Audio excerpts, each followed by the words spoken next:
আসসালামু আলাইকুম ভিউয়ার্স, মায়ের কাছ থেকে কুমড়ো ফুলের বড়া তৈরি করা শিখছিলাম।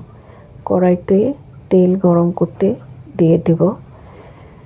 এরপর ফুলগুলো ভালো করে কেটে ধুয়ে পরিষ্কার করে নেব। খেসারির ডাল 4 ঘন্টা ভিজিয়ে রেখে পেঁয়াজ, রসুন, নুন, হলুদ ও কাঁচামরিচ দিয়ে ভালো করে ব্লেন্ড করে একটি মিশ্রণ তৈরি করে নেব। এখন ফুলগুলো একে একে মিশ্রণটির সাথে মিশিয়ে কড়াইয়ের গরম তেলে দিয়ে দেব এবং এপিট ওপিট উল্টে মচমচে করে ভেজে নেব। এই ফুলের বড়াগুলো খেতে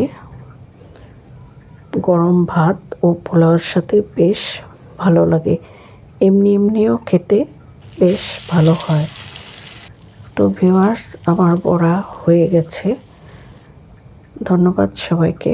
সবাই ভালো থাকবেন, সুস্থ থাকবেন।